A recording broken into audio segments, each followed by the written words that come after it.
Break with Reality, Part 13. With bated breath, Kirsten stared at the door handle as it turned. The anticipated entrance failed to materialise, however, as the knob turned back and the door remained closed. The continuing argument outside escalated to shouting level, culminating in an ear-splitting cry of rage from one of the proponents and a scream, then whimper from the other. In the moment's silence that followed, Kirsten decided to let it be known they were there. "Oi!" she shouted. "Help us in here! Get us out!" She stamped her boots on the floor, but stopped abruptly as the door handle twisted once again.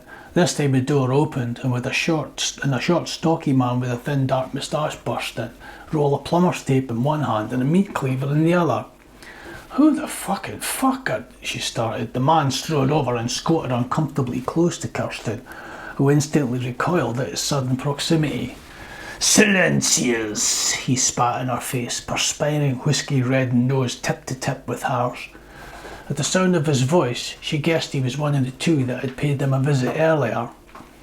"What the fuck is happening here?" she cried, defiant. "Let's go!" "You make too much noise, bitch," said the man, standing straight again. He laid his cleaver on a nearby table and picked at the roll of tape with a thumbnail before ripping off a long strip.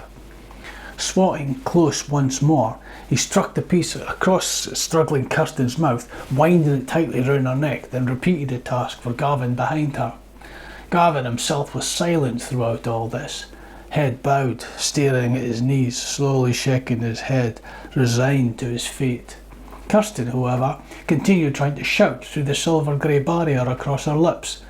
The man took a couple of steps towards the door, but seemed to change his mind as Kirsten's muffled protestations got more frantic, louder and higher pitched. Turning back again, he wound his right arm back at shoulder level as if he was about to throw a javelin, then released the pent-up tension. With a sickening crack, Kirsten got an almighty slap across the face. "Quiet!" he screamed, lower jaw jutting from under a spittle-flecked mouth. Kirsten let out a muffled scream as her head jerked sideways with the ferocity of the blow, before falling silent, allowing her head to slump back, teared eyes failing to focus on the ceiling, swivelling her jaw slightly, testing to see if it was broken. Her nose was numbed and a rush of mucus and blood was now making it even more difficult for her to breathe. She tipped her head forward again and watched the cowardly, diminutive bastard of a ship's cook pick up his cleaver and leave the cabin. Kirsten's watering eyes widened as he opened the cabin door at the sight of a man lying in the passageway outside, the sticky crimson puddle of his own blood. Her eyes locked with those on the face of the gore-spattered victim, whose features stirred vague recognition from the earlier incident that seemed a lifetime ago in the street. He stretched a grasping hand in her direction over the threshold of the cabin entrance, mouth opening and closing fish-like in silence. The cook stepped over him and wrenched the door shut, eliciting another ear-piercing scream as the unfortunate man's fingers got caught between door and metal frame, preventing it from closing properly. Kirsten found herself hyperventilating in the dim light of the cabin, staring at the bloody, bruised fingertips still twitching through the gap. Voices outside resumed their mumbling discourse, lessening in volume as they moved elsewhere on the boat, Kirsten guessed, leaving the occasional whimpering moans of the man whose hand was stuck in the door. Kirsten's eyes never left sight of the bloody digits, which, to her surprise, started moving once more, twisting, pushing and gradually managing to open the door that held them there. Grasping with fingernails, struggling to get purchase on the slippery floor tiles, the man inched his broken body through the doorway. 15 minutes later, he was fully inside the cabin, allowing the door to close behind him. "Hello, again," the Norwegian murmured breathlessly, life slowly slipping from his grasp. Replied the gagged Kirsten. The thumping of new footsteps outside the cabin filled her with a fresh dread, and she gazed at the body oozing blood at her feet, wondering if this horror was ever going to end. Dougal, Laurie and Keir crept out of their cabin, eyes still adjusting to the dim lights of the passageway. The apprehensive trio decided they should go upwards to find someone who knew what was happening. Having all been pretty drunk when they first came down, the many doors they were faced with presented a labyrinth they were in no way familiar with. They found a staircase and climbed one deck, finding it as devoid of life as the survivors' deck they'd come from. At the far end of that passageway, they found another staircase heading upwards. "Wait, what's that?" asked Laurie, pointing at the bottom of the steps as they got closer. Dougal became aware of a sickly metallic smell, similar to one he'd come across some years before when called out to repair a machine in an abattoir. And looking where Laurie was staring, he could clearly pinpoint the source of the odour. "Hold on," said Dougal, attempting to get a closer look at what was pulling at the bottom of the step. "That's not..."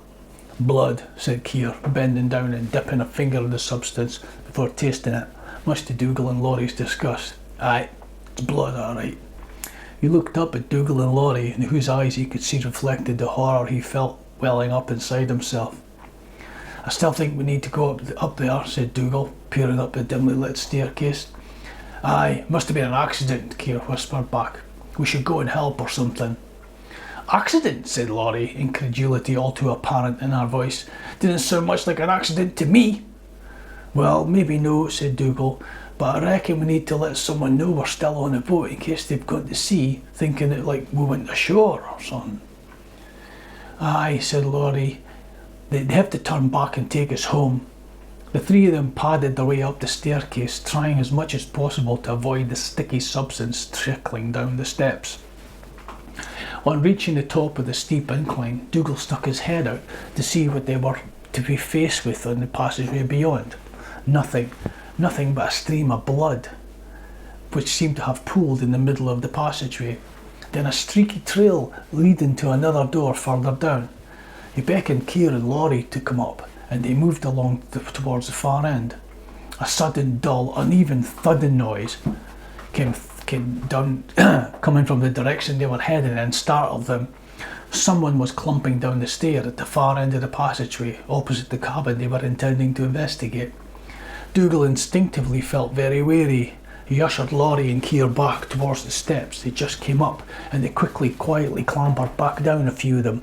Dougal stayed at the top to keep watch along the bloody floor. Captain Leroux appeared from the stairwell, 6-foot frame, stripped to the waist, glistening in blood and sweat, holding a machete in a blood-stained hand. "Fuck, he's got a big fucking knife," Dougal whispered to the pair behind, clinging to the bulkhead wall a couple of steps below him. "The ship's cook?" asked Keir. "No." Dougal shook his head and turned, shoulders slumping, as he sat on the second from top tread. "Who then?" asked Laurie. Keir climbed up a couple of steps, bringing him level with Dougal, then leaned over and slowly craned his neck out into the passageway. He peered in the direction of the man. "The fucking captain, that's who," Keir whispered. "He's gone batshit mental." He narrowed his eyes, turning to Dougal and Laurie, inquiring in a level tone. "You think I should go up there and take him out?" "No," both Dougal and Laurie chorused. Dougal added, I mean, what with? He might be, well, just sick. Something." He was sure Keir was in no doubt that he could go up there and disarm the lunatic bare-handed, but wasn't sure he needed to see him try. "Well, okay," conceded Keir, "but we need to get something to defend ourselves with." "Back to that lounge place and we can have a think," said Dougal. They silently crept back down the bottom of the stair, retreating to the survivors' mess room.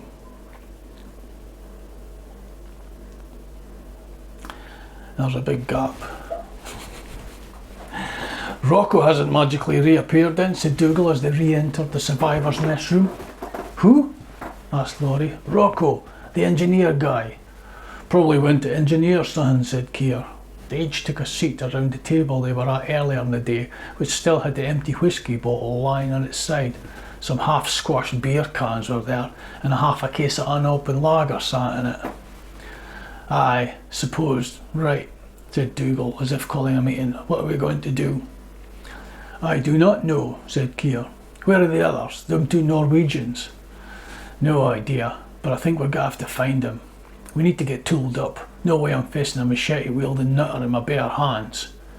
Dougal got up and started looking around for suitable objects they could use for defending themselves. Laurie and Keir joined him. All they could find was some cutlery. Dougal took a bamboo cane from one of the potted plants and the gardener's string that attached it, using the string to tie a fork to the end of the bamboo. Keir did the same with 2 knives, binding them side by side to a second bamboo. They wiggled them about, testing them, but the string was too loose and the cutlery fell off the cane, thumping onto the floor tiles. "Nah, this string's pish," said Keir. "How about this?" said Laurie. She held up a roll of sellotape she found on the writing desk at the side of the lounge. "Might just do it," said Dougal. They made 3 weapons, Dougal having a fork attached to his stick, Keir 2 knives, and Laurie had both a fork and a knife bound to hers. "Well, it'll do for now," Keir said, inspecting his double table knife spear with pursed lips. "But we really need to get something more substantial." "If we could find the galley again," said Dougal, "we could maybe find some more effective weaponry with which to protect ourselves." "Good idea," said Laurie with not a gentle hint of sarcasm. "The best way is usually to get something decent they can get off you, to use in a counter-attack. Nothing like being stabbed with your own knife."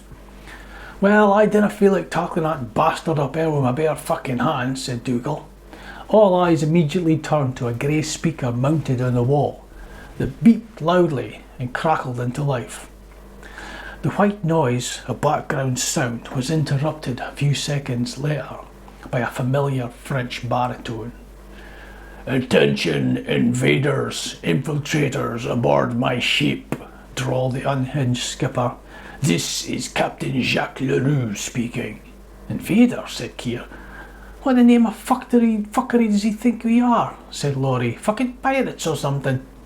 "Your invasion will not succeed," continued Leroux. "Any attempt to commandeer the vessel would be met with maximum counterforce. We will hunt you down like the dogs you are. Be prepared to meet your end." The voice stopped. The white noise returned for a moment, then the talkback system went dead.